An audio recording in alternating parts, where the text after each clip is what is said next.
Imagine if you could pick any novel, read it, analyze it, and figure out what it is in their storytelling that's so addicting and so intriguing that they sell millions of copies each year. There are also creators on YouTube who consistently get millions of views because of their incredible storytelling abilities, and I am definitely not one of them. I have read hundreds of books, watched thousands of videos, and tried to identify what in the world these smartest people are doing that is giving them so much success. I have also tried to uncover their storytelling system so I could use it for myself. And the number one thing is not that they know how to tell a good story, but they figured out how to not tell a story. Things that you must avoid at all costs. But today we won't be discussing what not to do, but what you can do to improve your videos. This might be one of the most important videos I'll make on this channel because storytelling is a core component of video creation, and after creating just 20 videos and watching over thousands of videos, I have learned some things that I want to share with you. And in this video, I'll share 5 rules that you can follow to improve your videos. And the number one rule is don't bury the lead. What that means is, instead of talking about the most essential part of the video, you're just talking about something that is very insignificant. For example, if you start your video with, Hey, my name is Rohit Nagra, and in this video we're gonna talk about how to use a camera. You know what, I was playing with this idea for a while now, and I was talking to my friend about this, and he said, yeah, you should definitely make a video about it because I am also trying to learn how to operate a camera. So we're gonna talk about that in this video. The funny thing is, I also get a lot of messages from you guys that I need to make a video about how to use a camera, and my cousin also said to me last night that yeah, you should definitely make a video about this. But before we do that, we need to talk about subscribers. I am at 1500 subscribers. You see what I mean? Instead of talking about the most essential part of the video, I am talking about everything else, which is not that important and no one cares about it. So many YouTubers do this that it's not even funny. The first 10 to 20 seconds of your videos are so critical that you need to hook people in. And make sure, if you are promising something with your intro, make sure you are delivering on that promise. But how do you create an interesting intro? You can try original ideas that no one has ever done before, which is far more easier said than done.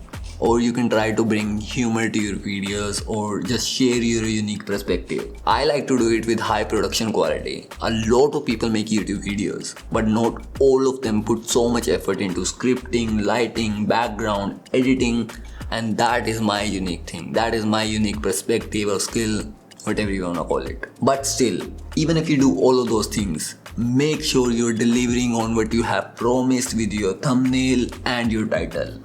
And try not to bury the lead. The rule number 2 is dig deeper. If you're creating a video on how to film yourself, you need to figure out what problems people are facing while actually trying to do that. And when you mention those problems in your videos, people will connect with you. And this is one way to do it. I've been creating on and off on Instagram and YouTube for just a month and a half, but I shot almost 90% of it by myself. While creating content, I learned and searched this topic because I don't want to rely on anybody and I don't want to bother anybody.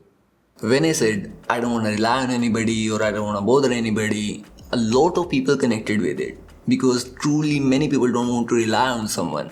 And when you make your videos, make sure you're addressing a problem at the very start and you're providing the solution for it in the entire video. Okay, today let's talk about how to film yourself. I have talked about the problem at the very start.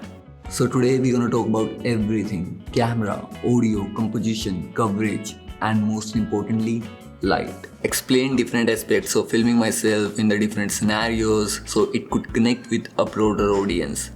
First, you need a camera of some sort. It can be anything. Your smartphone, your DSLR, GoPro, literally anything that has a decent camera on it.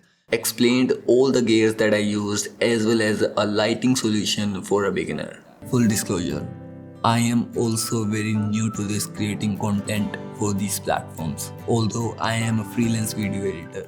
In the very end, I added my personal touch again to make it more human and explained how I am learning as well. If you have done all of that, identified a problem and provided a solution for it, just know you have made a pretty good video. Rule number 3 is pretty simple.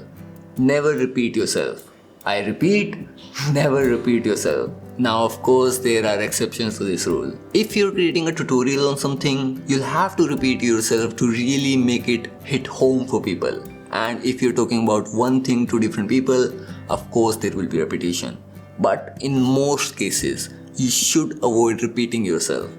So yeah, never repeat yourself. Rule number 4 is show, show, show. Don't talk about that this happened.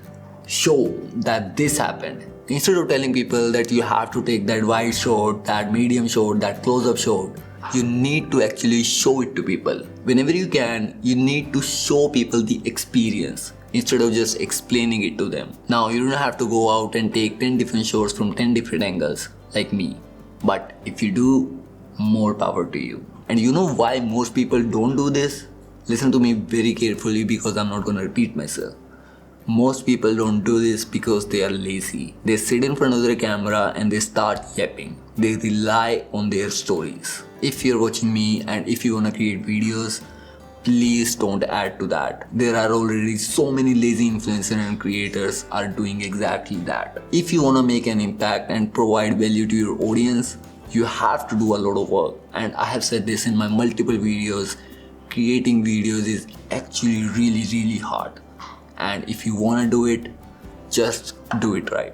And the last rule that I want to share with you is make it flow. As an editor myself, whenever I'm editing a new video, the number one thing that I try to do is make it flow. And I use different elements in my videos that help me to do that. For example, A-roll, B-roll, voiceover, graphics, and music. All of these help me control the pacing of my video. To be very honest, music plays such an important part in my videos that I decide what music to use even before I start shooting, which I don't recommend to anyone, but yeah, this is what I do. Now let's look at an example of how I use A-roll, B-roll music and voiceover to make my videos engaging, or at least I tried. Okay, today let's talk about how to film yourself.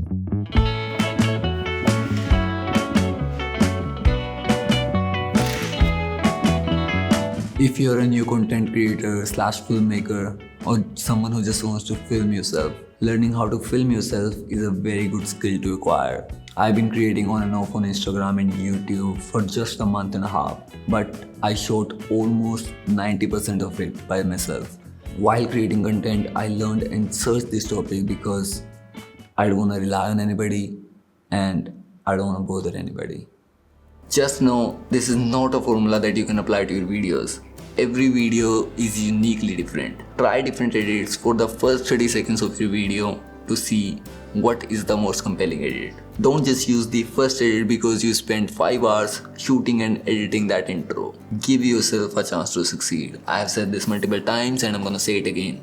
It's gonna take some time for you to even see a little bit of success. So be patient, and I am reminding this to myself as well through these videos because I also get impatient and emotional about things. So just know it's okay to fail, but make sure you're learning from your failure as well. And these are the 5 rules that I wanted to share with you that I know will help you while you make your videos. So the next time you're making a video, make sure you tick as many boxes as you can to make a pretty good video.